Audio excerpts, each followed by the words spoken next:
अगर मैं आपसे कहूं कि नोट कैसे छपते हैं, अरे वो नोट जिस नोट के पीछे लोग पागल हो चुके हैं, वो नोट जिसे देकर आप कोई सामान खरीद सकते हो, वो नोट जो पूरी दुनिया चला रहा है, उसी नोट को आज समझेंगे कि कैसे छपता है। और अगर आप ये सोचते होगे कि यार 500 रुपए के नोट को छापने के लिए क्या पता 500 रुपए इस्तेमाल किया जाता हो, 2000 की नोट को छापने के लिए क्या पता 2000 रुपए खर्च होते हो, तो आप गलत सोच रहे हो। आज आपको पता चलेगा कि 500 रुपए की नोट को छापने के लिए खर्च कितना आता है, आखिरकार इसके अंदर इंक कौन सी इस्तेमाल होती है, और उसी के साथ साथ क्या आप इसे अपने घर पर छाप सकते हो। आप अभी पागल हो जाओगे कि नोट छपते कैसे हैं और ये नोट छापने की प्रक्रिया इतनी जटिल क्यों होती है। यार देखो, सबसे पहली चीज, ये जो नोट होते हैं, पहले मोटी मोटी चीज समझते हैं। अगर नोट की बात करें 500, 1000 या 2000, 10, 20, 50 की नोट जो भी कुछ होती हैं, उस पर गवर्नर के साइन होते हैं। ये नोट छपते कैसे हैं, लेकिन उससे पहले समझना पड़ेगा कि इस नोट के अंदर क्या क्या चीजें होती हैं। इस नोट पर आप देखोगे नीचे अंक लिखा रहता है। ये अंक सभी नोटों के अंदर आपको अलग मिलेगा। उसी के साथ साथ इस नोट पर मोटा मोटा सबको पता रहता है कि गांधी जी की फोटो रहती है। इस नोट पर सबको यह भी पता रहता है कि नीचे गवर्नर के साइन रहते हैं। लेकिन किसी को यह नहीं पता कि चलो 100 की, 200 की, 500 की, 1000 की, 2000 की, 50 रुपए की, 10 की, 5 की, 20 की, ये जितने भी नोट होते हैं सब पर गवर्नर के साइन होते हैं। लेकिन केवल एक नोट है जिस पर गवर्नर के साइन नहीं होते, और वो नोट है 1 रुपए का नोट। आपने 1 रुपए का नोट बहुत कम देखा होगा, क्योंकि अब ये बनना बंद हो चुके हैं, क्योंकि इस नोट को छापने में इनसे ज्यादा पैसा खर्च हो जाता था। 1 रुपए की नोट पर गवर्नर के नहीं बल्कि वित्त सचिव के हस्ताक्षर रहते हैं। उसी के साथ साथ अगर आप सोचते होंगे कि ये नोट छापने का काम कौन करता है, तो आरबीआई इंस्ट्रक्शन देती है कि ये नोट छापे जाएं, इतना छापे जाएं। अब कितना छापे जाएं उसके बारे में भी चर्चा करेंगे। देखो यार, अगर आरबीआई के पास 200 करोड़ रुपए रिजर्व में पड़े हुए हैं, तभी वो एक्स्ट्रा नोट छाप सकती है गवर्नमेंट से परमिशन लेकर के, क्योंकि आरबीआई यानी कि रिजर्व बैंक ऑफ इंडिया के पास ये अधिकार है कि वो नोट छपवा सकती है। और ये नोट अगर आप सोचते हो कहां कहां छपते होंगे, तो ये बहुत जगह नहीं छपते, बल्कि भारत के अंदर ऐसी केवल 4 जगह हैं जहां पर ये नोट आपको छपते हुए दिखाई देते हैं। और अगर आप ये सोचते हो कि यार नोट और सिक्का क्या पता आरबीआई ही बनवाती होगी, तो नहीं। देखो यार, जो फाइनेंस ऑफ मिनिस्ट्री है उसके हाथ में ये हक होता है कि ये 1 रुपए का, 5 रुपए का, 10 रुपए का, 20 रुपए का सिक्का वही छापती है। लेकिन अगर नोट की बात करें तो वो पावर दी गई है किसी और के नहीं बल्कि आरबीआई के हाथ में। लेकिन अब बात करते हैं कि आखिरकार ये नोट छपता कैसे है। ये मोटी मोटी बातें हो गई। देखो, सबसे पहली चीज तो ये नोट केवल 4 जगह छप सकते हैं भारत के अंदर। एक है भाई साहब आपका नासिक, जो कि महाराष्ट्र के अंदर है। दूसरा है देवास, जो कि मध्य प्रदेश के अंदर है, ये सरकारी प्रेस है। फिर उसके बाद मैसूर, जो कि कर्नाटक के अंदर है, आरबीआई का प्रेस है। फिर उसके बाद सालबोनी, जो कि पश्चिम बंगाल के अंदर है, आरबीआई का प्रेस। ये 4 जगह ऐसी है जहां पर आपको नोट छपते हुए दिखाई देंगे, और अगर ऑर्डर आता है तो इन्हीं 4 जगह में से आपको एक जगह नोट छपता हुआ दिखाई देगा। अब ये जो नोट छपते हैं, इस नोट के अंदर अगर आप सोचते होगे करे क्या पता यही पेन वाली स्याही इस्तेमाल की जाती होगी, तो नहीं। इस नोट के अंदर जो स्याही इस्तेमाल की जाती है वो कहीं और से नहीं बल्कि स्विट्जरलैंड से आती है। यह स्याही खास तौर पर स्विट्जरलैंड बनाता है, और जो कागज इस्तेमाल होता है नोट को बनाने के लिए वो आता है जापान या यूके यानी कि यूनाइटेड किंगडम से।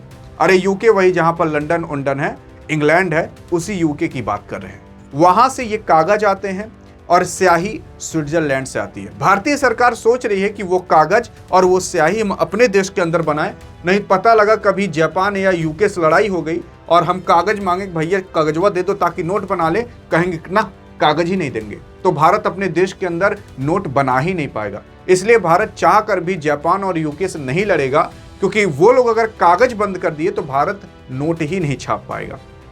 इसी वजह से भारत सोच रहा है कि ये जो स्याही है जो हम स्विट्जरलैंड से लाते हैं कागज को छापने के लिए, नोट को छापने के लिए, और वो कागज जिस पर नोट छपता है या फिर उस पर जो प्रिंट किया जाता है वो जापान या फिर यूके से आता है। इसलिए भारतीय सरकार सोच रही है कि इनसे डिपेंडेंसी हटा करके हम अपने ही देश के अंदर इसे बनाएं, ताकि अगर कभी युद्ध भी हो जाए तो हम नोट को छाप सकें, वो प्रक्रिया हमारी रुके ना।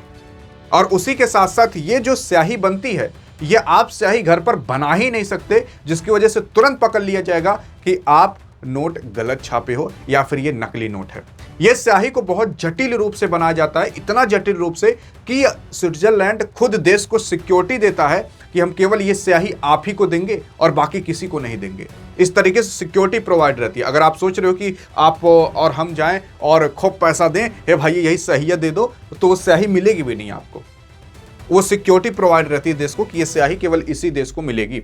ऐसे उस स्याही को बनाया जाता है, तब कहीं जाकर नोट छपता है। और इसी वजह से लोग डुप्लीकेट नोट बनाने की कोशिश करते हैं, लेकिन पकड़ उठते हैं, क्योंकि वो स्याही इतनी जटिल होती है कि केवल स्विट्जरलैंड ही भारत को देता है। और वो कागज भी इतना जटिल होता है कि वो सोच कर देख लीजिए जापान से और आपके इंग्लैंड यानी कि यूके से आता है। इसके बाद अगर आप देखने की कोशिश करोगे, ये सभी जो प्रेस हैं वो उच्च सुरक्षा मानकों के पालन करते हुए गुणवत्तापूर्ण नोट निर्माण करते हैं। यहाँ पर काफी बड़ी मात्रा में सुरक्षा होती है, तब कहीं जाकर यही 4 ही जगह पर भारत के अंदर नोट छापने का काम किया जाता है। अगर बात करें कि इस नोट के अंदर भाई साहब कागज कौन सा इस्तेमाल होता है, तो यार देखो, कपास का उपयोग होता है इसके कागज को बनाने के लिए। और मैंने आपको बताया कि जापान और कहीं और से नहीं बल्कि यूके से इस कागज को लाया जाता है। ये नोट साधारण कागज पर नहीं बल्कि 100% कपास यानी कि कॉटन से बना हुआ कागज होता है, उस पर छपैया होती है, 100% कपास का होता है। और ये कागज काफ़ी ज़्यादा मजबूत माना जाता है, लेकिन भारत का अगर आप देखोगे कागज या नोट उतना मजबूत नहीं होता, मारोगे कर दे फट जाएगा। लेकिन वही जाकर दुबई उबई देख लोगे ना भैया, पूरा जांगर लगा दोगे, फटेगा नहीं, वो इतना मजबूत रहता है। लेकिन भारत का भी जो नया नोट आया रहता है वो काफ़ी हद तक मजबूत रहता है। और उसी के साथ साथ बात करें आयात और निर्माण की, तो देख सकते हो कि यह विशेष कागज जो है वो भारत के अंदर मध्य प्रदेश में होशंगाबाद जो है वहां पर यह कागज बनाया जाता है। आप कहोगे कि ये कागज तो अभी आप बताए यूके और जापान से आता है। हाँ, भारत के अंदर केवल एक ऐसी जगह है मध्य प्रदेश में, होशंगाबाद, जहां पर यह कागज बनाया जाता है, लेकिन पूरी तरीके से ये फुलफिल नहीं कर पाता। इस वजह से भारत को जापान और यूके से मंगाना पड़ता है ये कागज। यह कागज जो नोट रहता है ये काफी ज्यादा टिकाऊ रहता है, सुरक्षित रहता है, साजिश से बचाने में भी मदद करता है। तो ये बात तो होगी स्याही और कागज की। बात करें ये बनता कैसे, प्रक्रिया इस पे चालू कैसे होती है। इस नोट पर सुरक्षित धागा और वाटरमार्क आदि के तौर पर कई सारी चीजें ऐसी लगाई जाती हैं, तब जाकर नोट तैयार होता है। आप देखोगे बीच बीच में उसमें छोटे छोटे धागे लगे रहते हैं, व्हाइट कलर का चमकता रहता है, और कई सारे वाटर मार्क मारे जाते हैं, कई सारे ऐसे धब्बे मारे जाते हैं जो कि केवल उसी नोट पर पाए जाते हैं। उसी के साथ साथ अगर बात करें प्रिंटिंग प्रक्रिया में, तो उन्नत मशीन और डिजाइन, उसी के साथ साथ सीरियल नंबर और सुरक्षित विशेषताओं को छापा जाता है। उन्नत मशीन का इस्तेमाल होता है और उन्नत डिजाइन का इस्तेमाल होता है और सीरियल नंबर का भी इस्तेमाल होता है। आप देखोगे हर नोट पर नीचे नंबर लिखा रहता है, 2 4 8 15 16 से कुछ लिखा रहता है। वो नंबर सभी नोटों पर आपको अलग दिखाई देगा। कभी भी आप ऐसा नहीं देखोगे कि सेम नोट पर ही ये नंबर है और उसी नोट मतलब दूसरे नोट पर भी यही नंबर है, ऐसा आप कभी भी नहीं देखोगे। जैसे बाइक कार होती है, सबके नंबर अलग होते हैं, वैसे ही हर नोट के नंबर भी अलग होते हैं। उसी के साथ साथ बात करें गुणवत्ता जांच की, तो हर नोट का कई चरण में जांच किया जाता है और तब कहीं जाकर ये नोट पास होता है।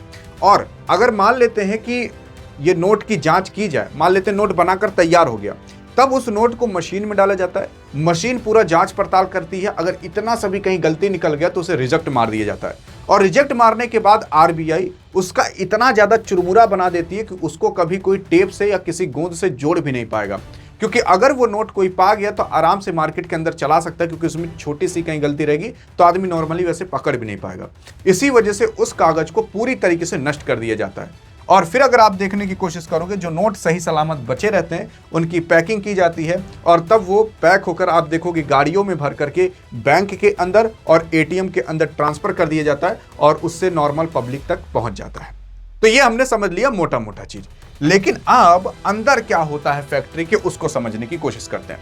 देखो यार, ये जो स्याही इस्तेमाल होती है ये काफी ज्यादा सुरक्षित स्याही होती है। जो भारत के अंदर नोट छपते हैं उन नोटों पर इंटेलियो नाम का इंक का इस्तेमाल होता है।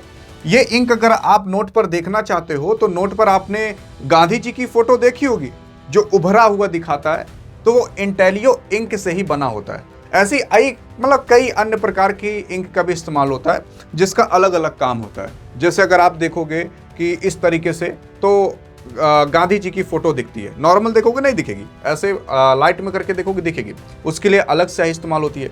उस पर जो उभरा उभरा रहता है उसके लिए अलग स्याही इस्तेमाल होती है। और भी अन्य प्रकार के उसमें काम होते हैं, वाटरमार्क्स होते हैं, जिसके लिए अलग अलग स्याही का इस्तेमाल किया जाता है। अगर बात करें इसमें रंग बदलने वाली स्याही का भी इस्तेमाल किया जाता है। जैसे नोट में कुछ हिस्से ऐसे होते हैं जहां पर आप देखोगे स्याही का इस्तेमाल होता है जो रोशनी पड़ने पर अपना रंग थोड़ा बहुत बदलता हुआ दिखाई देता है, तो वहां पर अलग प्रकार की स्याही का इस्तेमाल हो जाता है, जैसे कि हरे से नीला। फिर उसके बाद अगर आप देखोगे चमकने वाली स्याही भी इसमें इस्तेमाल होती है। कुछ हिस्से सिर्फ अल्ट्रा वायलेट यानी कि यूवी रोशनी से ही दिखाई देते हैं, वहां पर अलग स्याही का इस्तेमाल होता है। तो ऐसे कई अन्य चीजें होती हैं जो नोट के अंदर होती है, जो आप और हम नॉर्मली देख भी नहीं पाएंगे, वो सारी चीजें भी इस्तेमाल होती हैं। अब मान लेते हैं कि आप कोई ऐसा नोट लाए जो मैं देखकर पता ही नहीं पाया, लेकिन मैंने जब उस पर यूवी लाइट मारी तो वो कुछ अलग तरीके से चमकेगा, तब मैं पता पा सकता हूं। तो इस तरीके से नोट की जांच पड़ताल होती है। फिर उसके बाद अगर आप देखोगे डिजाइनिंग में, तो सबसे पहले कंप्यूटर पर नोट का एक बहुत जटिल और सुरक्षित डिजाइन तैयार किया जाता है। जैसे कि आप देखोगे कि पहले 500 की नोट अलग चलती थी, काफी बड़ी हट्टी कट्टी रहती थी।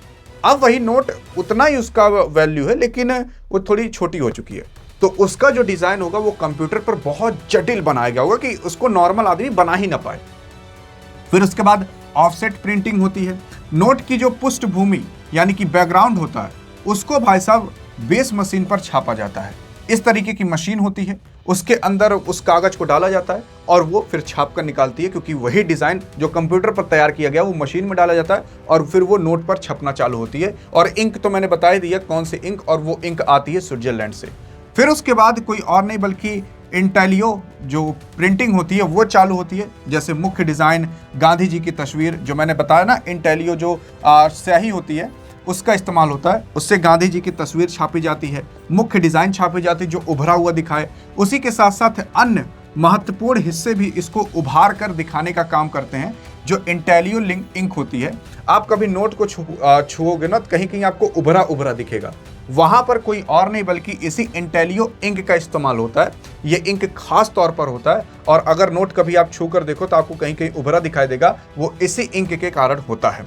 फिर उसके बाद जो सुरक्षा होता है यानी कि सिक्योरिटी फीचर्स, छपाई के दौरान जो वाटरमार्क सुरक्षा धागा और उसी के साथ साथ अन्य सुरक्षा फीचर्स इसके साथ जोड़े जाते हैं। जैसे कि आप देखोगे इस तरीके से आपको एक पट्टी दिखाई देगी नोट पर, यही होता है सुरक्षा धागा।